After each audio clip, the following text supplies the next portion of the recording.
Christianity at its core is a faith built on compassion, humility, and the radical idea that love is stronger than hate. But today in America, we're witnessing something horrifying. A version of Christianity that's been hijacked, mutilated, and weaponized. And at the center of this twisted resurrection stands Donald J. Trump, a man who by every moral and theological measure is the Antichrist in plain sight. Now, I say this not as a Christian, but as someone who has read the Bible from Genesis to Revelation.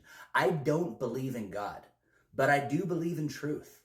And the truth is, Christianity in America has been turned against itself. Its sacred texts used like a club, its teachings reversed, its moral core gutted, hollowed out, and filled with rot. Let's not sugarcoat this. The Sermon on the Mount has been traded for a fucking rally speech.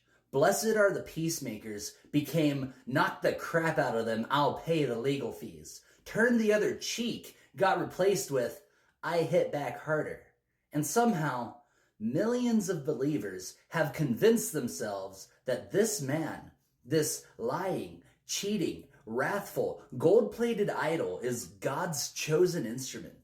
Let me remind you what the Bible actually says about false prophets and the Antichrist.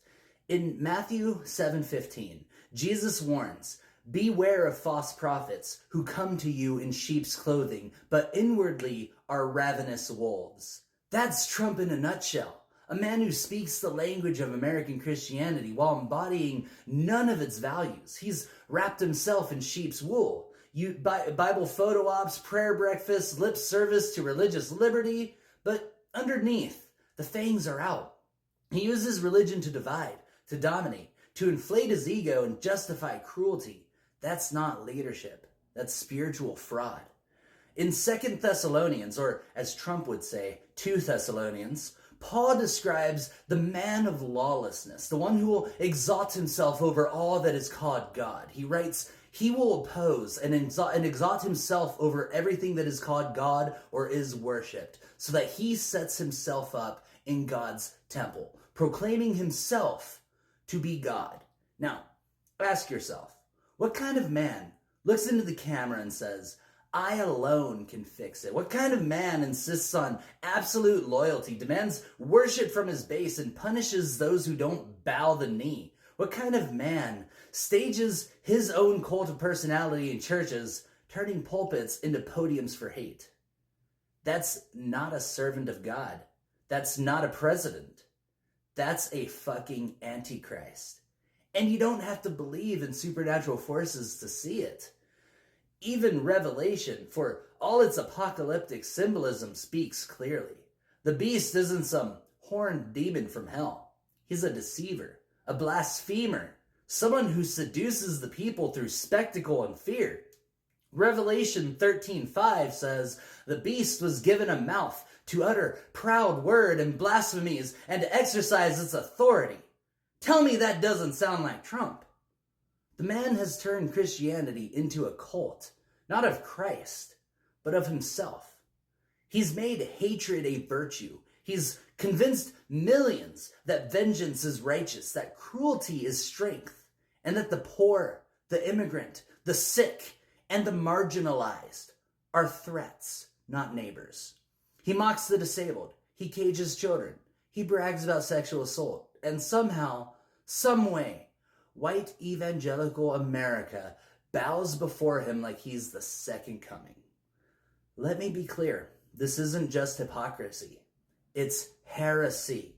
It's a betrayal not just of Jesus' teachings, but of everything the Enlightenment stood for. The Enlightenment gave us the tools to recognize tyranny cloaked in religious language. It taught us that faith must not replace reason, and that no one, not king, not pope, not president, gets a divine free pass. Trump's rise was only possible because American Christianity had already been hollowed out by decades of right-wing politics, prosperity gospel greed, and white grievance theology. The megachurch machine paved the way. The Christian nationalist playbook primed the flock. All Trump had to do was step in and say what they wanted to hear. you're the real victims. The world is against you. Only I can save you. Sound familiar? It's the same trick demagogues have used for millennia. Scapegoat the outsider, flatter the insider, and offer salvation through domination. This has nothing to do with Christ. It's a fascist inversion of his message. Let me put it this way. If Jesus came back today, there is no fucking chance he'd be at a Trump rally. He'd be flipping the tables outside. He'd be weeping in the streets. And you can be damn sure he'd be cast out again. This time by the very people who claim to follow him. So here's the real question. What does it say about us, all of us, that a movement founded on love has been warped into a cudgel for hate, that the Prince of Peace's message has been hijacked by a man who openly worships himself? You don't need faith to see the danger. You just need eyes.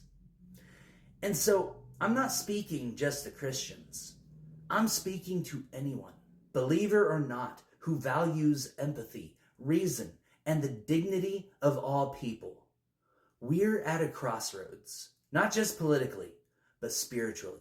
Not just about religion, but about the kind of society we want to be. Because in the end, this is bigger than Trump. This is about whether we let our deepest beliefs, religious or secular, be weaponized against us. Whether we let deception masquerade as truth.